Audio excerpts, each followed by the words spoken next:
आता पाहणार आहोत ग्रामदैवता। वाशिम जिल्ह्यातील रिसोड म्हणजेच ऋषीवट नगरी अनेक साधू संतांच्या भूमीने पावन झालेली ही भूमी, या भूमीमध्ये अनेक साधू संत राहत होते, जप तप अनुष्ठान आणि समाजसेवा करीत होते।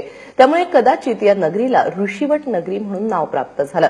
ही भूमी 21व्या शतकामध्ये शिवस्वरूप संत शिरोमणी अमरदास बाबा यांच्या पावन पदस्पर्शाने मंगलमय झाली आहे।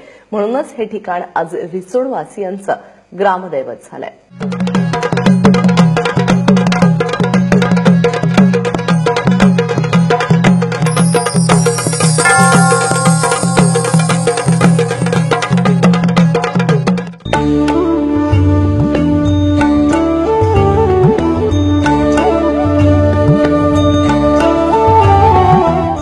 वाशिम जिल्ह्यातील रिसोड तालुक्याचं ग्रामदैवत म्हणजे श्री संत अमरदास बाबा।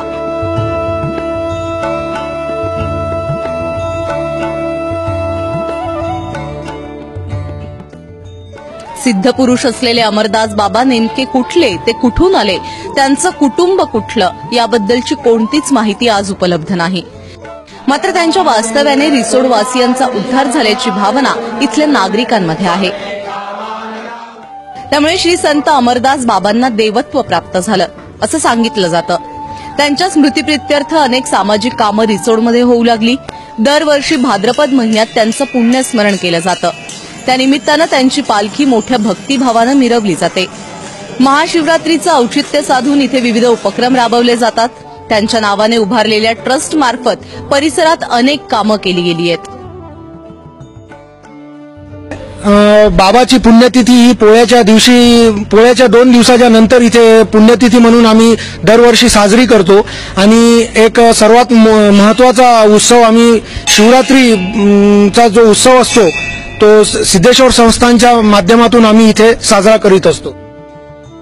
श्री अमरदास बाबांना योगी आणि शिवस्वरूप मानलं जातं। त्यांनी 50 वर्षांपर्यंत निरंतर पूजन केलं। दूरवरून भाविक भक्त आशीर्वाद घेण्यासाठी या ठिकाणी येतात। 1958 मध्ये भक्तांनी भव्य मंदिर उभारलं। याच मंदिरात दररोज अन्नदानही केलं जातं। बाबांच्या पश्चात त्यांच्या दरबारातलं तीर्थ आणि विभूती हे भक्तांसाठी औषध मानलं जातं। या औषधांनी अनेक विकार दूर झाल्याचा दावा त्यांचे भक्त करतात। बेटे की मन्नत मांगी थी, मेरे 2 बेटियां हैं। पहले बेटे की मन्नत मांगी थी तो वो पूरी हुई है। तो आज बाबा के आशीर्वाद दिलाने के लिए इसको लेके आए हैं। हम तेलंगाना से आए हैं, हैदराबाद। जेव्हा जेव्हा मला संकट येते या तकलीफ येते, मनात काही पण दुःख असलं तर बाबा ते जरूर निवारण करतात आणि ते सोबत आहेत असं मला हर वेळेस अनुभव येतो। अमरदास बाबांच्या मंदिराजवळ हजारो वर्षांपूर्वीचं हेमाडपंथी सिद्धेश्वराचं मंदिर आहे। या ठिकाणी द्रौपदी कुंड आणि त्रिवेणी संगम आहे। इथल्या शांत आणि पवित्र वातावरणामुळेच बाबांनी या ठिकाणी वास्तव्य आणि तपश्चर्या केली। दर्शन झाल्यावर विसाव्यासाठी गंगामा उद्यान तयार करण्यात आलंय।